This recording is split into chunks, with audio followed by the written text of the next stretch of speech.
She came through the door like she'd won something big, still in her heels, waving a piece of paper like a golden ticket. "Senior brand lead," she shouted. 59, 5 plus bonus. Then she popped the Prosecco. Didn't even take off her coat. Quick note, before we start, how's your day going and where are you joining from? My name's Grant Keller. I'm 56 now, but I was 46 the day Valerie came home with that letter. We lived in a small split level in North Bay, Illinois. Married 13 years at that point. I'd been running night shift at a packaging warehouse for 12. Not glamorous, but steady. Paid the mortgage, put food on the table, honest work. That night, she toasted her promotion like it was both of ours. Then she said, all casual, "Most of the women on my new team stay home. Their husbands don't work." I laughed, confused. She didn't. She set her glass down, leaned on the counter, and said, "We can finally relax. I think you should quit." I asked, "Quit what exactly? My job?" She smiled like I'd just caught up. "You've worked long enough. Focus on the house now." Before I could even process that, she said, "I already told my boss and my parents. It makes me look good." That line stuck. Makes me look good. I told her I needed to think about it. She said there was nothing to think about. Like it was done. I had 2 guys at work who counted on me for shifts. One had a kid, the other just out of rehab. But I gave notice on Monday. I didn't want to be the reason she was embarrassed. First few months I played along. I deep cleaned the garage, painted the hallway, fixed the back steps with my own 2 hands. Dinners were hot by 6. She'd come home, kiss my cheek and say, "This is how it should be." That stung more than I let on. Like everything I did before didn't count. Then came the questions. Did you really buy the good olive oil? What exactly did you do all day? She wanted receipts for groceries, started checking the odometer, logged the miles in a blue notebook she kept by the bed. My buddies stopped calling after she told Paul he was a bad influence. One time, I said yes to hanging out anyway. Came home, and she had my mileage written down to the 10th. Where were you really? I dropped it after that. By the end of the first year, I didn't recognize myself.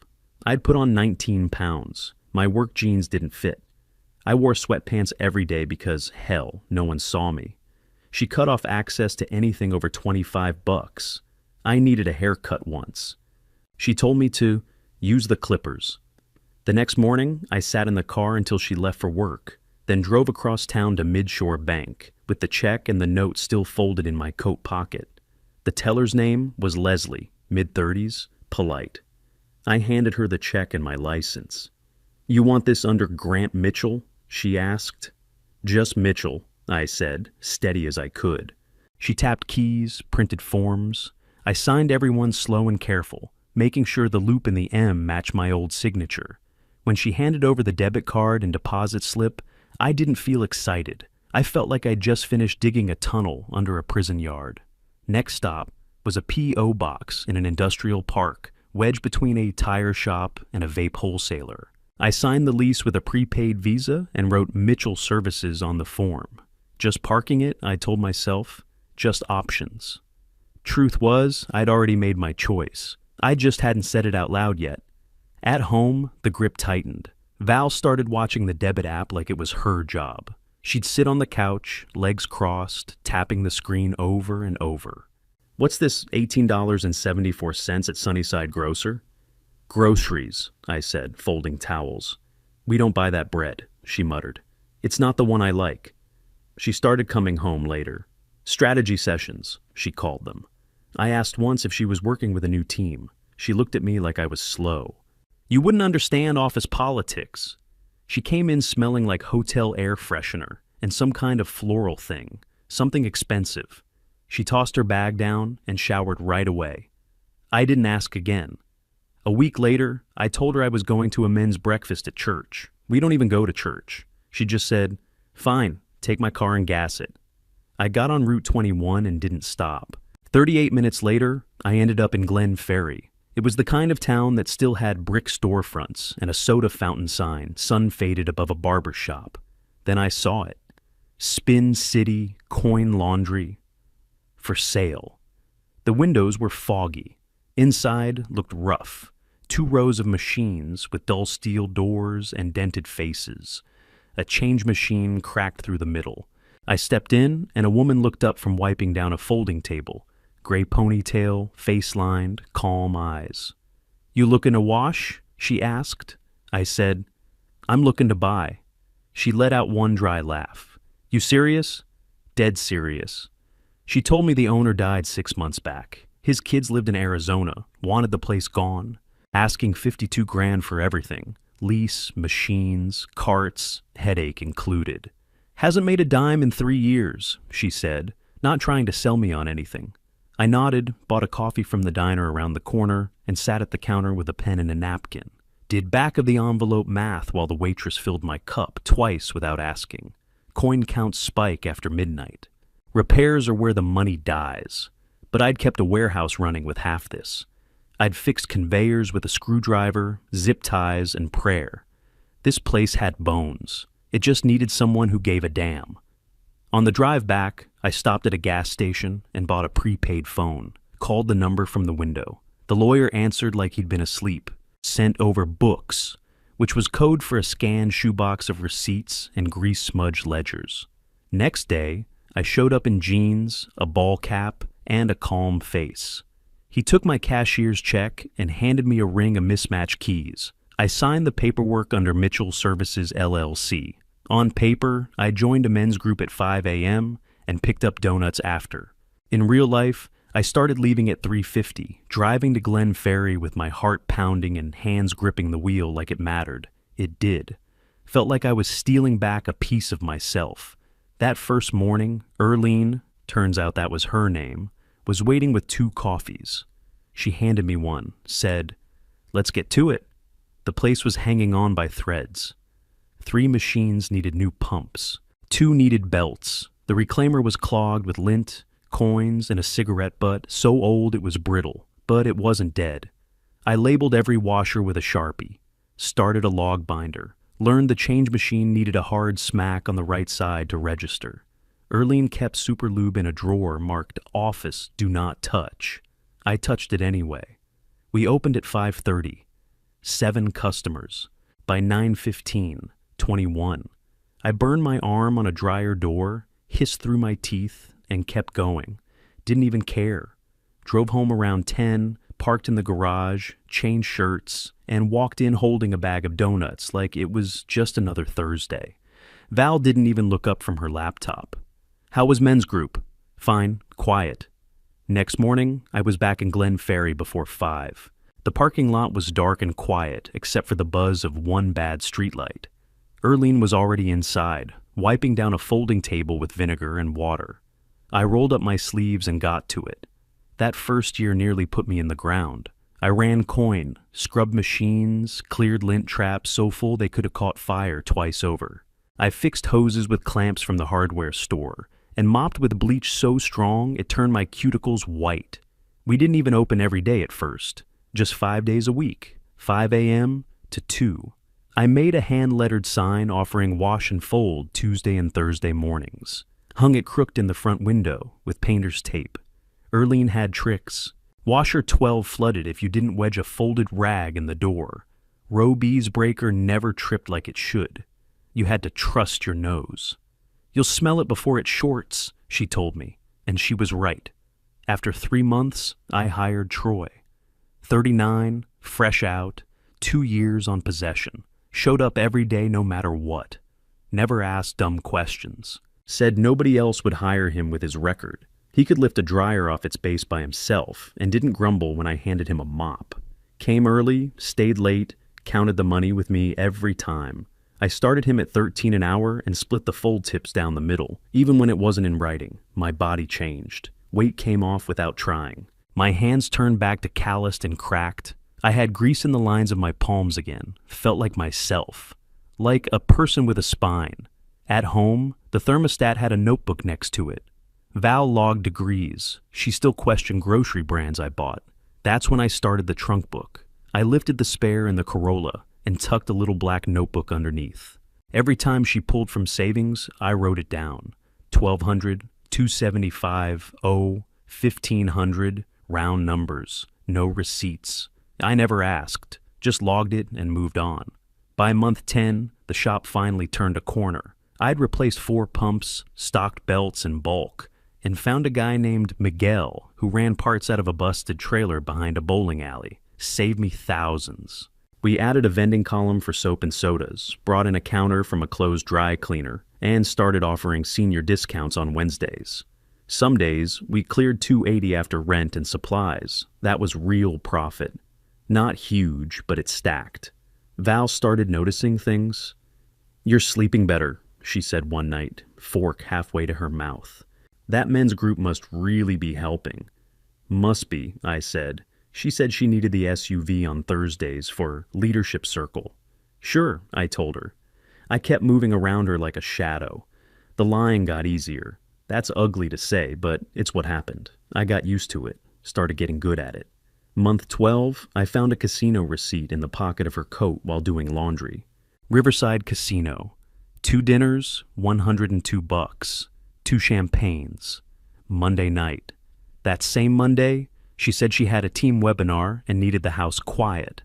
I stood there in front of the washer, holding that slip between my fingers like it might burn.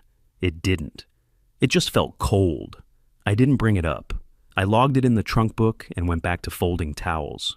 I turned the page and kept writing. The next morning, I picked up a key from a man named Curtis, who was damn near 80 and just wanted to get to Florida before his legs gave out. It was another laundromat, run down, forgotten, across town near a bus terminal. $22.5. I paid cash. The machines were worse than the first place, but the lease was decent and the lot stayed busy. I needed help, so I brought in Nisha. She was 29, single mom, had a 4-year work gap, and a resume that scared off every big box store. She sat across from me in the back of Spin City with her hands folded tight and said, "I just need someone to give me a chance." "Can you start Tuesday?" I asked. She started crying right there in the chair. Erlene took her under her wing and showed her every trick in the book. By week 2, Nisha was running mornings like she'd owned the place 10 years. We added a wash and fold contract with a hospice group. 2 days a week, 240 pounds per pickup. I bought a used extractor that looked like a Soviet submarine, put it on a thick rubber mat so it wouldn't walk. Miguel rewired the whole room with parts he salvaged in some miracle. I paid him cash and donuts. He grinned like a kid every time he fixed something that should have been scrap. Meanwhile, Val stayed out later. "Happy hour," she said. I found breath mints in the glove box and a perfume bottle under the seat I'd never seen before. She pulled $3,000 from savings and called it professional development. I nodded, wrote it down, and didn't ask a damn thing. By the end of that second year, she had drained $15,500 total, all round numbers, still no receipts. I worked harder. Month 21, a kid named Danny came by, looking like he hadn't slept in days. Said he lived 2 blocks over and needed hours after school. Helping his grandma, trying to stay out of trouble. 17, sharp, respectful. I said, "You free Saturdays?" He nodded like I was offering him a lifeline. I taught him coin count, slip log, and cash out step by step. He treated every dime like it was gold, looked at me like I handed him the moon. I never forgot that look. The money started getting real. Between both shops, we were pulling $700 to $900 on good weekdays, over $1,000 on Saturdays.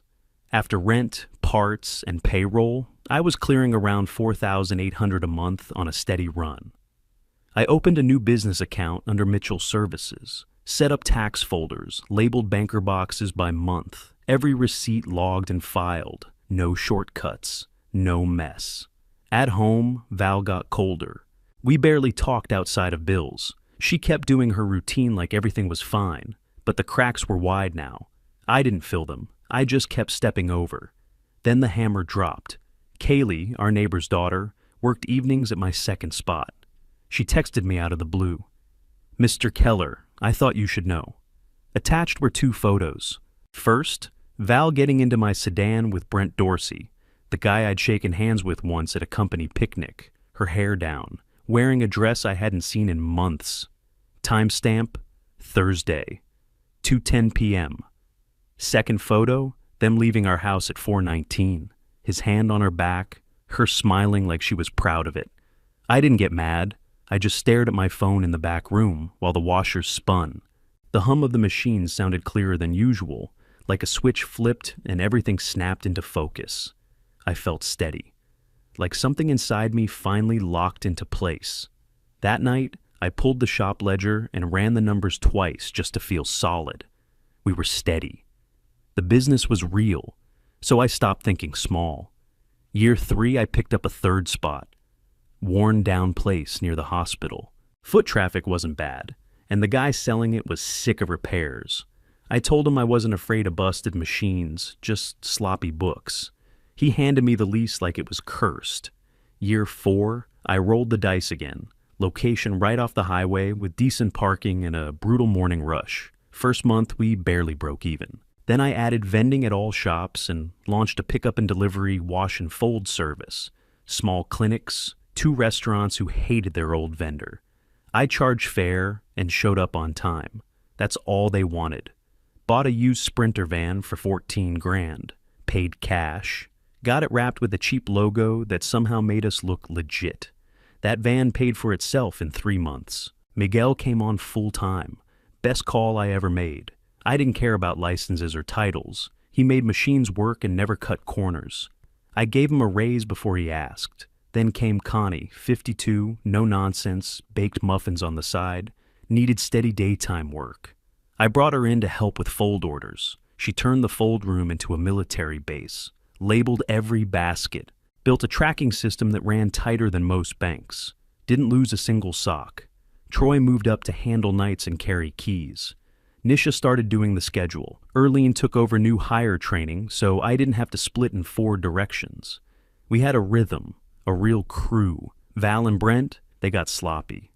I found 3 more casino receipts, different dates, all weekday evenings. Then a hotel charge popped up, Tuesday mid-afternoon. She came home that night with a scarf that looked like money. I asked, "Where did that come from?" She said, "Team gift. They're doing a new mentorship thing." I nodded, said nothing. Next week, I checked the account. $22,800 gone. Friday morning pull, no warning. I asked calm, "What was the 22 for?" She didn't blink. "My dad's surgery." Her dad had been dead for 8 years. I said, "Hope he recovers fast." It took everything in me not to laugh in her face. Business-wise, we were climbing. I paid taxes early, kept every lease current, bought bulk soap at distributor rates, and stocked parts in labeled bins. I didn't touch debt. I paid my people. I drew 165 last year. Clean, not flashy, but more than I ever made on a warehouse floor. I still woke up at 3:45, still opened doors myself most days, checked lint traps, swept entryways, listened to machines spin. Kept me honest. By then, I knew what was coming. I'd lay awake some nights, building the mediation scene in my head like a script. She'd want the house, 1 car, support. Tell her parents she did her best with a man who gave up. Act like she'd been the patient one. Saint Valerie, long-suffering wife of a man who couldn't keep up. I've seen that movie. I knew the lines. One morning, while tightening a belt in the back of shop 2, I looked at Erlene and said, "At some point, she's going to serve me." Erlene didn't blink, just wiped her hands on a rag and looked me in the eye. "Then we'll wear our good shirts," she said, "and sit in the back. When they call your name, you'll do what you've always done. You'll tell the truth." I believed her. It's a strange kind of relief, knowing the road you're on, even if it's heading straight into a storm. The guy in the polo knocked on my truck window while I was finishing a burger in the driveway. Looked like a golf course manager. "Grant Keller?" I nodded, wiped my hands on a rag. He handed me a manila envelope, had me sign his little screen, then turned and walked like it was just another Tuesday. "You've been served." I opened it right there in the cab. Valerie wanted the house, 1 car, half of any retirement, and alimony. Her lawyer's tone read like a bad school report. "Mr. Keller has no current employment, no marketable skills, and no future earning capacity." I laughed out loud in the truck, 1 sharp bark. I didn't get mad. I pulled out my phone and called Carla Baeza. I'd been sitting on her name for 6 months, recommended by her brother who ran a bodega near my highway shop. I helped him fix a busted freezer once, and he told me, "If you ever need a killer in court, call my sister. She eats people like your wife's lawyer for breakfast." She had me in her office by 3. Small woman, iron wool hair, thick glasses. Looked like she owned the whole building with just her presence. I handed her the trunk notebook, 8 years of tax binders, and clean labeled bank statements. She flipped through for 15 minutes, then looked up. "You've been busy." I nodded. "We'll play this exactly how they think they want it," she said, tapping the envelope. "Let them think you're a ghost." Then she locked eyes with me. "Can you sit in a room while they call you useless and not crack?" "Yes," I said. "I've had practice." Mediation lasted 4 sessions. Long, slow, fake polite battles. Valerie's guy, Jared, wore slick suits and spoke like he thought I couldn't keep up. "Mr. Keller has been out of work 10 years, he said. "He may qualify for entry-level retail with training." I kept my hands folded, stared at the wood grain on the table, nodded when needed. "I'm worried about the future," I said once, dead flat, like a cue card. Carla kicked my foot under the table to stop me from grinning. Outside those sessions, we tore through everything. She checked every EIN, every lease, made sure every signature said Mitchell Services, LLC. Nothing tied to Valerie. Employees were W-2s, taxes current, no tricks, just clean blue-collar truth. She stacked binders against her office wall, months of paper standing like bricks. "We let them build their little castle of assumptions," she said. "Then we take the ocean to it." Meanwhile, Val was all over social media. Photos with Brent in Miami, pool drinks, rooftop bars, new furniture arriving in boomerangs. No shame, no fear. Just post, swipe, repeat. One day Carla slid a paper across the desk. "Title loan," she said. 19 grand on her car. I blinked. "She took it last week," Carla said. "He thinks he's getting the house and a check from you. He's already spent it." I sat back, arms crossed. "I'm not surprised," I said. She raised an eyebrow. "You should be furious." "I'm not. I'm tired. That's different." Courthouse morning, October. Sky was gray. Air felt thin. I wore a navy jacket from Goodwill and a plain white shirt. No watch, no ring, no tie. Just a tired man who looked like he'd needed a hand. Carla beside me looked like a guillotine in heels. She had a file box in one hand and calm fury in the other. Valerie sat across the aisle in a tight black dress, hair curled, nails done fresh. Brent sat in the back row pretending he didn't know her. But I saw her glance at him once like she was checking her backup plan. She scanned my face looking for nerves. I gave her nothing. Jared stood and cleared his throat like he was about to win something. "Your Honor, Mr. Keller has no skills, no income, no future," he said, drawing out each word like it was made of gold. "He has been voluntarily unemployed for a decade." Judge Alvarez didn't blink. She looked mid-60s, gray bob, sharp eyes, like she'd seen every scam in 3 counties and didn't have time for a 4th. Jared pressed on. "We propose a fair settlement. My client keeps the home and receives ongoing support. Mr. Keller can seek retraining, entry-level retail, perhaps janitorial." I stared at the wood grain in the table, thought about lint traps, valves, coin jams, anything but my heartbeat. Then Carla stood. No drama, just rose from her seat and said, "Your Honor, I have one question for Mr. Keller." The judge nodded. Carla turned to me with her pen poised. "Mr. Keller, could you tell the court what Mitchell Services LLC does?" I stood, smoothed my jacket, and looked Judge Alvarez in the eye. "I own and operate 4 laundromats in Glen Ferry and North Bay," I said, "plus a pickup and delivery wash and fold service. Started it 7 years and 10 months ago with an inheritance from my aunt. 49,000. The first shop was failing. I turned it around." Jared opened his mouth. Judge Alvarez raised a finger without looking at him. I kept going. "We employ 41 people. We have contracts with 2 clinics and a hospice group. I drew $165,000 last year after expenses. I pay quarterly taxes. Everything's filed under Mitchell Services LLC, which is owned solely by me, Grant Mitchell. Legal name, separate account, clean filings. I paused, then added, my wife was kept off all paperwork on purpose. She was draining our joint account. I have notes totaling $47,500 in withdrawals, no receipts. I didn't want her gambling and hotel bills touching my business. Brent jumped up like someone lit a fire under him and cracked his knee on the bench. He limped out fast. No one stopped him. Valerie didn't look back. Her face went white. Carla stepped forward like a dealer with a royal flush. She handed over binders one by one. Returns, payroll, leases, permits, equipment receipts, vendor logs, statements from Erlene, Troy, Nisha, Connie, Miguel. Then she dropped the bank records, deposits I'd made to cover Valerie's spending. He's been subsidizing the home she claims he doesn't support, Carla said. He kept it from falling apart while she ran off with casino chips and cover stories. Jared sputtered. This is concealment.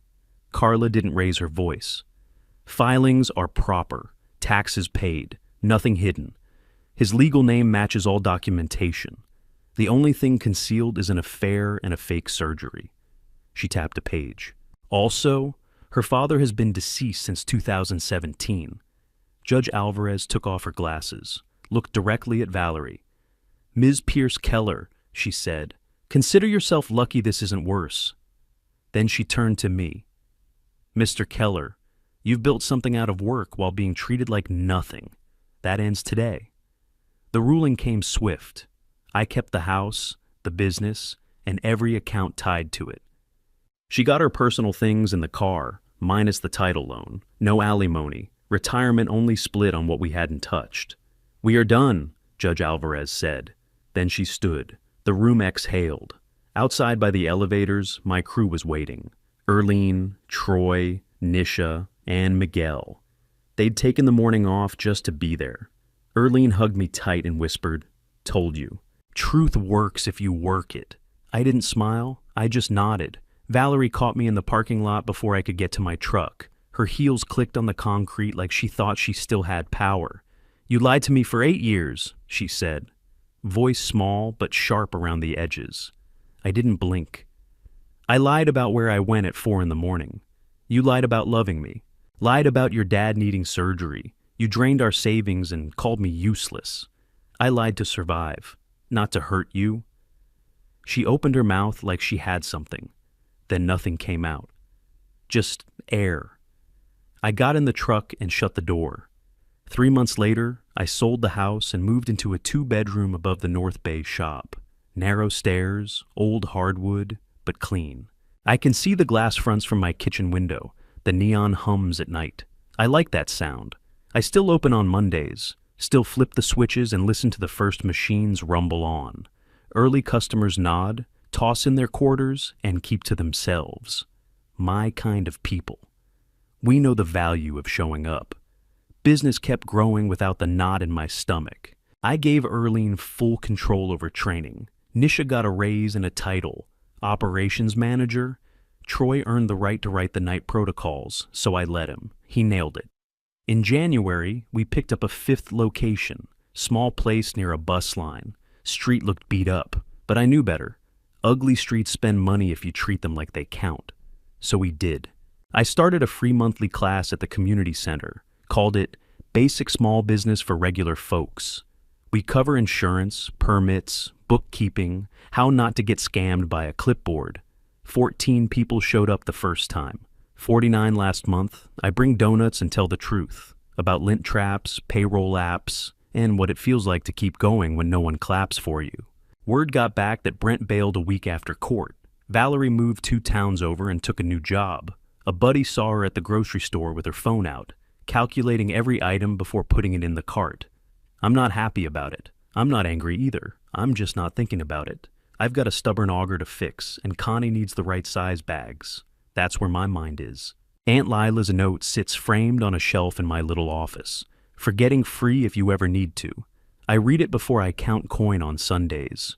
The prepaid phone, still in a drawer, reminder of what I built when no one was supposed to be watching.